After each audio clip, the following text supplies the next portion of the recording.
Qui sont les acteurs de la 6G et que nous prépare-t-il? On en parle avec Nicolas Demassieux, directeur de la recherche et de la propriété intellectuelle chez Orange. Et également avec nous en visio, Jean-Luc Bella, président de Nokia Bell Labs. Nokia Bell Labs France. Je précise que Nokia Bell Labs, c'est le grand pôle d'innovation de l'équipementier. Ces recherches ont été récompensées par de nombreux prix internationaux. Et nous avons aussi en visio Jean-René Lequepez, directeur des programmes et directeur adjoint du CEA Leti, un institut de recherche appliquée du CEA, travaillant dans le domaine de la micro- et nanoélectronique et de son intégration dans des domaines applicatifs tels que les télécoms. Et j'ajoute que Jean-René Lequepez a obtenu en 2000 le Grand Prix de l'électronique générale Ferrier pour ses travaux dans les domaines des télécommunications. Voilà, nous avons donc des experts aujourd'hui pour nous parler de cette future génération de réseaux mobiles. Nicolas Demassieux, vous trois, vous représentez une partie des acteurs qui travaillent sur la 6G, mais qu'est-ce qu'on trouve d'autre dans le consortium qu'on va présenter tout à l'heure, mais dans ce volet d'acteurs qui prépare la prochaine génération mobile? Alors à ce stade, on est plutôt dans l'activité et la phase de recherche, puisqu'il faut une dizaine d'années pour préparer une génération mobile. Là, on parle d'un horizon 2030, donc là, on est tout au début de l'histoire. Et dans cette phase de recherche, on a les grands acteurs de la recherche, aussi bien la recherche d'un opérateur comme Orange, qui est un des 4 ou 5 grands opérateurs dans le monde qui fait de la recherche, des constructeurs de terminaux, des constructeurs d'équipements, puis aussi des établissements de recherche publics, universités, instituts de recherche technologique, CEA, et tous ces gens-là se regroupent dans des consortiums qui font de la recherche coopérative. Alors, c'est Jean-Luc Bella, pas directement, mais c'est Nokia qui fait partie des pilotes du projet, en fait, d'un consortium européen donc, qui s'appelle ERA-X, que Jean-Luc Bella va nous présenter. La coordination est confiée à Nokia, la responsabilité technique à Ericsson. En fait, ce sont deux équipementiers européens qu'on retrouve aux manettes, mais pour autant, on n'a pas uniquement des acteurs européens dans ERA-X, Jean-Luc Bella. Alors, c'est EXA-X, le projet. EXA, oui, pardon. Essentiellement européen, qui rassemble sur toute l'Europe les principaux acteurs, comme Nicolas Demassieux vient de le dire, à différents niveaux. Et le projet EXA-X, donc c'est un des premiers projets sur la 6G, a principalement pour vocation en fait de définir les objets de recherche, les champs de recherche. La 5G va se déployer encore pendant de nombreuses années, et donc avant que et donc il y a plusieurs étapes dans la norme de la 5G, on a passé la release 15, la release 16, et vont venir la 17 et la 18, et ça va durer pendant quelques années. Et donc il s'agit avec ce projet EXA-X de poser les enjeux de recherche. Et ça, il faut commencer très tôt, parce que les enjeux, les difficultés technologiques sont majeures, les problématiques à adresser sont importantes. Et donc, cette communauté qui est très large a pour vocation, pendant les 2-3 ans qui viennent, c'est vraiment l'enjeu du cœur du projet EXA-X, de projeter sur les enjeux de recherche, quels sont les débits à viser, quelles sont les fiabilités. Il y a beaucoup d'enjeux aussi sur l'économie, la consommation énergétique propre du réseau, sur la résolution en termes de localisation. Enfin, tous ces sujets-là on doit pouvoir poser les enjeux de recherche au sein de EXA-X dans les années qui viennent. Alors, je disais, il n'y a pas que des Européens, parce que j'ai vu que dans la liste, il y avait Intel, par exemple, et je sais qu'il y a d'autres consortiums. On trouve l'équivalent aux États-Unis, et d'ailleurs, Nokia y participe également, le consortium NextG Alliance. Ces projets autour de la 6G, ils ne sont pas juste en Europe, on est d'accord, le monde entier travaille dessus. Jean-Luc Bella. Alors, comme j'ai dit, les acteurs européens, Intel, ce sont les équipes qui sont en Europe d'Intel. Mais globalement, en fait, c'est des activités de R&D qui sont positionnées en Europe. Alors, vous avez raison, les enjeux sur la 6G sont partis sur les 3 continents. Donc, il y a une grande alliance qui s'est créée aussi aux États-Unis, dans lequel qui a été également impliqué. Et puis, il y a aussi un consortium qui se met en place en Chine. Pour les trois dynamiques sont très comparables. Et là, pour le coup, on ne peut pas dire qu'il y ait quelqu'un qui a un coup d'avance ou un coup de retard. Les 3 dynamiques visent à rassembler les structures pertinentes pour justement projeter les objets de recherche. Et là, donc avec EXA-X, on a bien positionné, je pense, l'écosystème européen. Alors, on va donner la parole à Jean-René Lequepez du CEA Leti. Le CEA est impliqué dans 3 grands projets fondateurs de ce consortium. Quelles compétences, en fait, vous mettez à disposition ? Alors, les compétences que le CEA met à disposition de ces projets, c'est vraiment le lien avec la microélectronique et le monde des télécoms. Aujourd'hui, si on regarde, on est impliqué sur les télécoms depuis la 3G, ça fait plus de 30 ans qu'on est impliqué sur les systèmes de télécoms et qu'on a suivi toute l'évolution des réseaux. Et on voit aujourd'hui qu'on a besoin de mieux marier les deux mondes, le monde des télécoms et le monde de la microélectronique, pour apporter donc à la fois une meilleure efficacité énergétique, donc la sobriété énergétique, et apporter également une moindre exposition au rayonnement électromagnétique. On y reviendra peut-être tout à l'heure. Mais donc c'est l'intersection entre ces deux mondes, télécom et microélectronique, que nous poussons réellement. Et nous avons lancé donc la semaine dernière une initiative New 6G, donc nanoélectronique et wireless technologies pour la 6G, qui est un think tank qui va rassembler donc différents industriels et académiques. On est en train de créer donc le think tank qui va permettre d'apporter cette réflexion autour des micro-nanotechnologies et des télécoms. Alors, je vais vous poser la même question, Nicolas Demassieux. Quel est le travail d'Orange? Quelles compétences apporte Orange? Comment ça se passe, la définition d'une nouvelle génération, quand on est comme ça 10 ans en amont d'un nouveau réseau mobile? Oui, alors Orange et anciennement France Télécom, on a même travaillé sur la 2G, donc ça date d'il y a longtemps, cette expertise. Ce qui caractérise la recherche d'un groupe comme Orange, il y a 700 chercheurs et chercheuses, c'est qu'elle va depuis des sciences dites dures, avec des gens spécialistes d'électronique, de traitement du signal, de la manière de créer le réseau dans sa technologie, mais on s'intéresse tout autant, je dirais, à tout ce qui touche les enjeux sociétaux au sens large, aussi bien des enjeux énergétiques qui ont été évoqués, comment rendre les réseaux toujours plus efficaces en énergie. C'est d'ailleurs Orange qui, pour la 5G, a été l'acteur qui a amené ça à l'agenda international.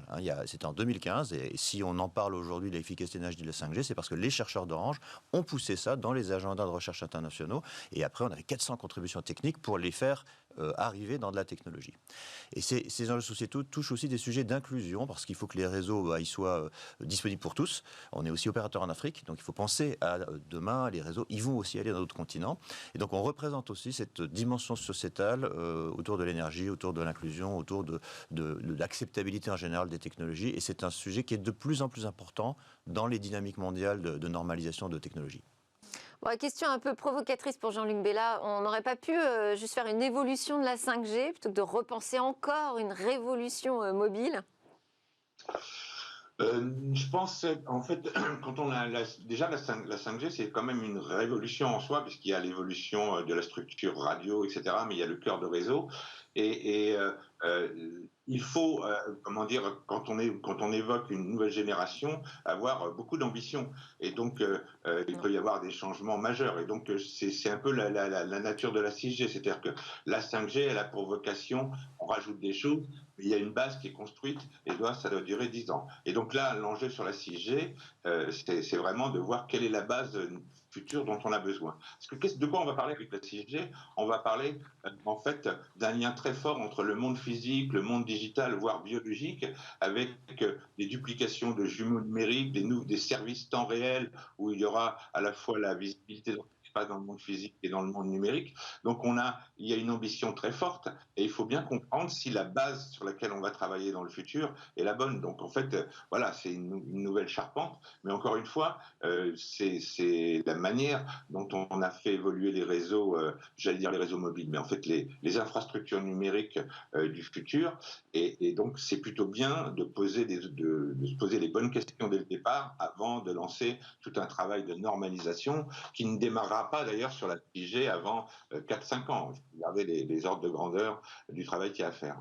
Nicolas Demassieux, je vous ai vu réagir. Vous vouliez dire quelque chose au sujet de cette évolution? À quoi va ressembler la 6G? Oui, parce qu'il y a un effet un peu trompeur de cette dénomination 3G, 4G, 5G, 6G. En fait, on a l'impression qu'on jette tout.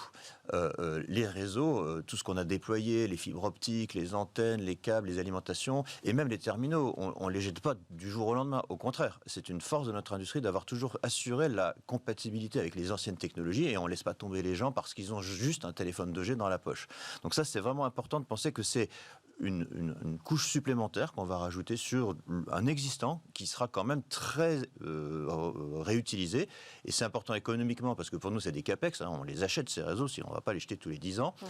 Et puis c'est important aussi pour ces sujets environnementaux où on doit rajouter beaucoup de logiciels. Bon, ça ne coûte pas forcément cher en termes d'environnement, pour rendre les systèmes plus intelligents, plus sophistiqués. Et ça suscite des travaux de recherche qu'on nomme 6G et qui viendront compléter la 5G, qui elle-même va évoluer, ça a été évoqué par Jean-Luc Bella, parce qu'il y a des tas d'améliorations qui vont arriver progressivement. On n'attendra pas la 6G dans 10 ans pour faire les améliorations qu'on pourrait faire aujourd'hui. Bon, bonne nouvelle. On va passer justement la parole à la recherche, Jean-René Lequepez. Comment on fait donc, quand on est un laboratoire de recherche public pour transférer ses compétences dans le domaine privé de l'industrie ? Alors, je dirais que quand on regarde le CEA, on a quatre missions principales. On est au service de l'État, de l'économie et des citoyens. Et donc, on a 4 transitions, donc la transition numérique, la transition écologique, la médecine du futur et tous les aspects de défense et sécurité. Et dans le slogan du CEA, il y a de l'innovation, de la recherche à l'industrie. Donc, on est habitué à transférer donc, les résultats de recherche à l'industrie dans de bonnes conditions pour que l'industrie puisse exploiter nos résultats. Et donc, on fait des preuves de concept, on amène à maturité les technologies et on transfère dans les meilleures conditions possibles à la base industrielle que l'on a, si possible bien sûr en France ou en Europe. Donc, c'est principalement le schéma que nous préparons. Et vous avez lancé un collectif de réflexion aussi, j'ai noté RISE 6G. Quel est son objectif ? Alors sur le projet RISE 6G, c'est un projet européen important en volume qui est coordonné donc, par le CEA-Leti, qui vise à regarder des structures antennaires avec des structures réfléchissantes. L'objectif est d'apporter donc une énergie moindre sur les réseaux télécoms futurs et une moindre exposition donc, au rayonnement électromagnétique. Donc on adresse les deux facettes, donc la sobriété numérique et l'exposition au rayonnement électromagnétique. Ouais, ça, ce sont deux enjeux majeurs et on pourrait avoir des résultats qui arriveraient avant 10 ans, avant la 6G ? Oui, l'objectif de la 5G, c'est de standardiser. Donc, la 6G sera standardisée dans 5 ans, à partir de maintenant. Donc, on a 5 ans de travaux de R&D pour préparer la 6G et préparer la standardisation, avec l'ouverture de fréquences nouvelles, la montée en fréquence, les spécifications de la 6G, qui sont aujourd'hui complètement ouvertes. Et après, on aura 5 ans de maturation technologique pour que les industriels et les centres de recherche préparent les technologies nécessaires. Alors, on est sur un temps long quand même. Jean-Luc Bella, je précise aussi que la Commission européenne a mis 80 milliards d'euros sur la table. Quels sont les axes de travail prioritaires ? Est-ce qu'il y a une différence entre les priorités que se fixe l'Europe versus les États-Unis, la Chine ? Vous voulez en objectif technique?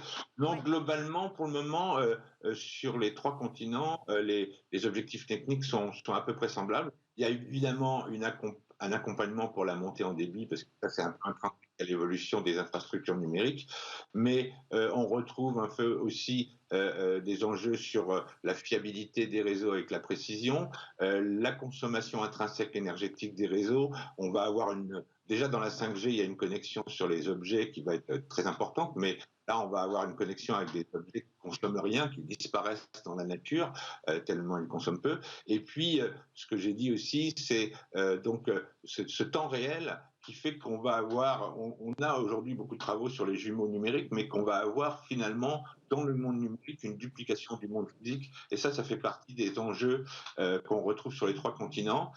Du côté de la Chine, comme on le sait, qui pousse beaucoup sur les applications industrielles et les infrastructures numériques, c'est aussi des choses majeures qui sont dans la feuille de route sur la future 6G. Donc les enjeux technologiques sont à peu près comparables sur les 3 continents. Nicolas Demassieux, sur ces enjeux européens, ces priorités européennes ? Oui, alors en fait, il faut aussi concevoir que chaque continent a ses propres besoins, parce que quand on parle d'Afrique, on n'a pas tout à fait les mêmes besoins de couverture, la densité de population est beaucoup moins dans certains endroits, donc il y a vraiment, il faut comprendre que les enjeux des territoires à l'échelle du monde ne sont pas du tout les mêmes, sans parler aussi des enjeux qui sont des enjeux Et par exemple, la montée en réglementaires. débit, on en a tous besoin Alors, partout dans le monde. oui, mais finalement, il y a des endroits où la priorité, c'est d'abord d'avoir de la couverture. C'est-à-dire qu'il ne faut pas oublier qu'avant de faire du débit, il faut déjà avoir le réseau. Et les gens qui n'ont pas le réseau aujourd'hui, et il y en a encore en France, et il y en a encore du travail pour couvrir, assurer la connectivité avec la qualité de service qui va bien, la qualité d'expérience. Si on est en télétravail, on a quand même besoin d'un minimum de débit pour travailler. Mais on préfère, nous, penser le minimum de débit pour tout le monde que le super débit pour certains. Il faut les deux. Il y a des applications qui vont demander un super débit pour certains, mais il faut aussi penser à tout ça. Donc c'est un choix. C'est un sujet de compromis en permanence. La technologie permet de faire un certain nombre de choses. Nous, les opérateurs, ce qu'on dit, c'est que suivant les endroits où on n'a pas les mêmes besoins. Donc il nous faut une technologie qui soit, et on ne répond pas forcément même aux mêmes besoins sociétaux. Il y a des sujets sur la protection de la vie privée qui sont bien plus forts en Europe qu'ils ne le sont en Asie, par exemple. Eh bien, on va y répondre. Ils sont abordés là dans cette phase préparatoire ? Alors, il y a oui, parce que augmenter la sécurité et la résilience des réseaux, c'est crucial. On voit aujourd'hui avec les enjeux climatiques qu'il y a de plus en plus de poteaux, d'antennes qui tombent parce que la neige, parce que le vent, et cela, il faut les réparer, ça coûte cher, et en plus, les gens, ils n'ont plus de réseau, et ils ne peuvent plus se connecter.